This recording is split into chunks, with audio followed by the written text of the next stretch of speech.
Hello' বন্ধুসকল, এতিয়া বৰ্তমান আছোঁ মই জুবিনদাৰ বাসগৃহৰ সন্মুখত।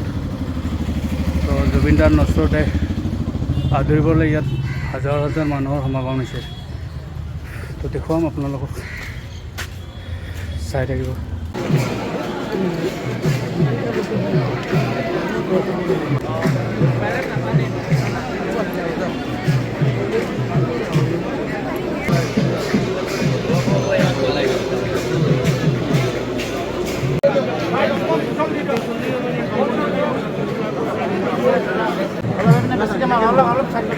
সাইড কৰি দিয়ক শুন অলপ অলপ ভাল যাব দিয়ক কোন ভাল দিয়া জৰা আমাৰ পিছে যাবি বেয়া নাপাই কোন চিন্তা কাৰণে কৈ পিছলৈ কৈ কষ্ট দিলে আপোনালোকে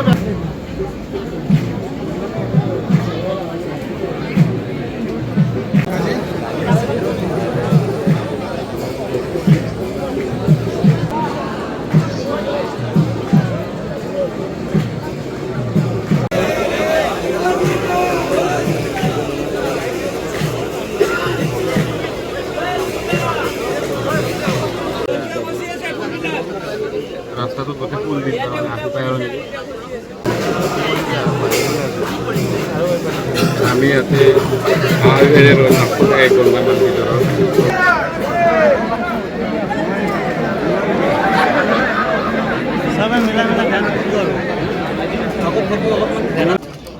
ৰাতিপুৱা 6টা বজাৰ পৰা ইয়াতে মানুহৰ ভিৰ। মই নিজেও আছোঁ। মানুহ বহিছে, থিয় হৈছে, ভাগৰ। তথাপিতো জুবিনদাৰ কাৰণে ৰৈ আছে আদৰিবলৈ। এজন শিল্পীৰ প্ৰতি কিমান মৰম আজি তাকে প্ৰমাণ কৰিছে অসমবাসীয়ে। 6টা বজাৰ পৰা ৰৈ ৰৈ এতিয়া 12টা বাজি গ'ল। এতিয়ালৈকে ৰৈ আছোঁ জুবিনদাক চাবলৈ।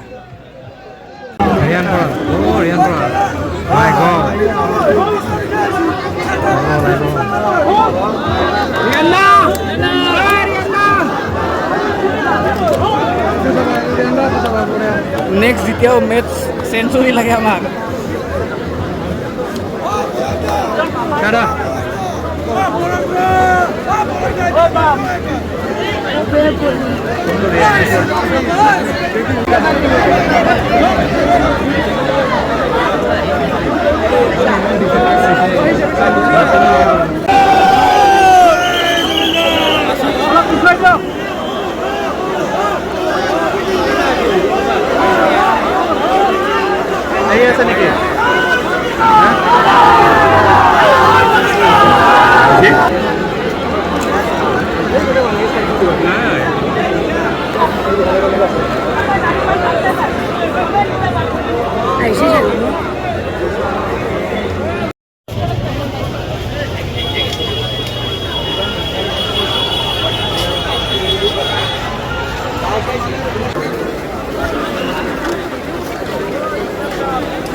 এইখিনিতে ৰহ।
জুবিনদাৰ নশ্বৰ তেখেতৰ বাসগৃহৰ ভিতৰত আছে।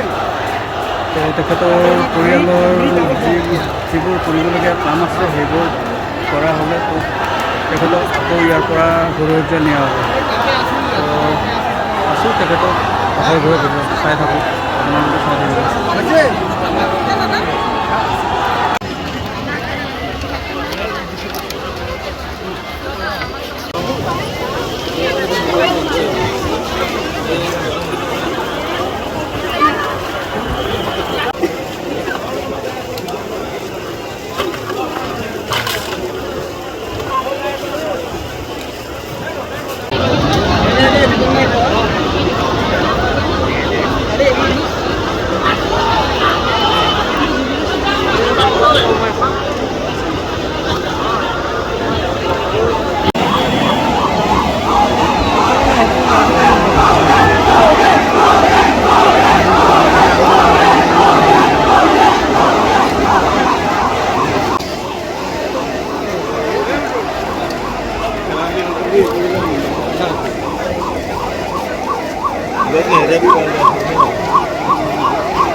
এইমাত্ৰ জুবিনদাৰ নশ্বৰ তেখেতৰ বাসগৃহৰ পৰা লৈ যোৱা গ'ল।